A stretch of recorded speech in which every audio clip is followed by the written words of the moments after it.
The U.S. Supreme Court heard oral arguments today about whether the sedative used in Oklahoma's lethal injections works well enough to prevent inmates from feeling an unconstitutional level of pain during executions. The case stems mostly from the so-called botched execution of Clayton Lockett a year ago when the state first used the drug midazolam rather than the barbiturates it had previously used. The sedative is used so the inmate doesn't feel the effects of the next two drugs, one that paralyzes the body and one that stops the heart. The court is expected to rule by July on whether the sedative meets the constitutional protection against cruel and unusual punishment. Our man in Washington, Chris Castell, joins us now on the phone. Chris, it's a busy time in Washington. Thank you for your time today. Absolutely, Dave. Glad to do it. And this isn't the case just about the death penalty itself, though, is it? It is absolutely not, Dave. This is a pretty narrow case, really, and it's about, as you said, does this sedative work? Does it, render the inmate unconscious so he doesn't feel the pain of the next two? I mean, I think there was a lot of kind of speculation over broadening of this case when the court first agreed to accept it in January, that this is a challenge to the death penalty. But what people have to remember going into this is, number one, the Supreme Court has upheld the constitutionality of the death penalty. You're not going to revisit that, how the court is about its precedents. It has already said the death penalty is an acceptable form of punishment under the Eighth Amendment.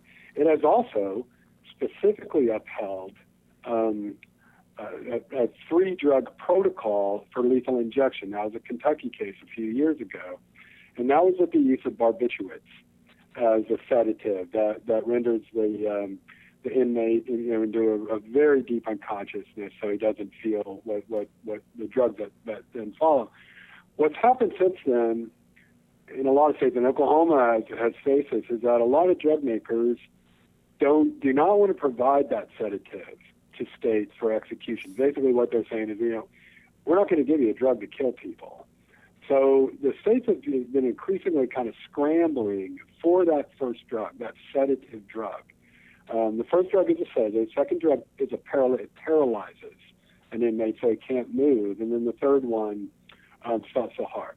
And some states have still been able to get doses of the barbiturates that have been used previously and specifically upheld by the Supreme Court. In fact, I think the lawyer for the inmate said today that 11 states still use those barbiturates. So this is a case of whether this drug that Oklahoma was able to get as an alternative, it's also been used in Florida, does serve the purpose of sedating the inmate enough to where he won't feel pain.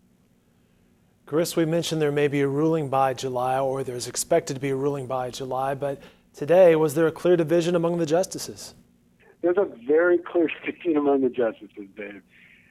The conservative bloc of justices, and that's basically 5 of them, the majority of the 9, some of them seem peeved that they're even hearing this case. And here's why. There's a lot of this dispute in this case, all the way here in the Supreme Court, is whether this drug, midazolam, has the effect that it's supposed to have. Well, that's not the Supreme Court's job. They don't get into factual disputes about whether a drug is works this way or doesn't work that way or like. You solve all that stuff in Oklahoma City. Then you go to the Court of Appeals in Denver, the Circuit Court. Then you come up to the Supreme Court with a legal argument, not a factual argument. All those facts are decided down at the lower levels. You come up to the Supreme Court with a constitutional argument, not a pharmacology argument.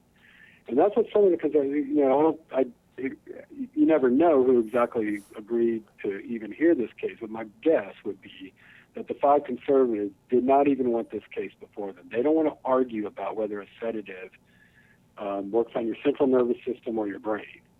That's not what they're here to do. So, but the liberal justices are really concerned about whether this sedative works or not, and whether, if it doesn't work, these inmates who, that it's being used on are actually feeling great pain and a violation of their Eighth Amendment protection against cruel and unusual punishment. So I think it's always really risky to guess about the court, but I think you've got a 5-4 division here, with 5 leaning very strongly, or at least somewhat, towards Oklahoma's position in this case, which is that they can use this drug. Chatting with Chris Castile, he's joining us from Washington today. And Chris, let's back up and look at the big picture here. What impact could this case have on lethal injections? I think ultimately and it depends on whether as I just said, some justices think this case shouldn't even be before them, and they can actually rule that way. We're not even going to get into this whole thing about midazolam. That's a fact-finding thing. Or they could come out with a new ruling about what the threshold is for how a sedative is supposed to work, so the person doesn't feel pain. They could do that. There could be a new kind of standard issued in regard that will influence lethal injections in the future. But I think what the court spent a lot of time on today, or at least a good amount of time on, is the whole issue of that I mentioned earlier about how the manufacturers of these drugs had made it very hard for the states to obtain them. And what the conservative justices told this attorney for the inmates is, look, it's death penalty abolitionists, kind of like yourself, that there is a reason that these states can't get drugs that we know work. So, the upshot of that is eventually states won't even be able to get a hold of this one, like this one that's under dispute now, midazolam. Already, as you know, a couple of weeks ago, Oklahoma legislature passed execution method by gas chamber as an alternative. Utah, I think, has moved toward going back to the firing squad.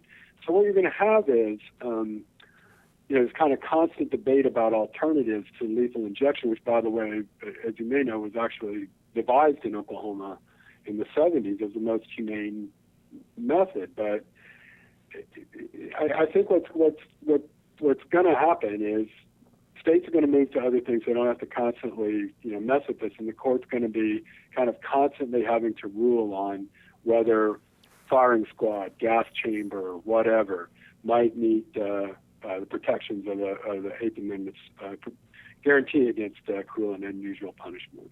So the death penalty debate method of execution will continue in the foreseeable future.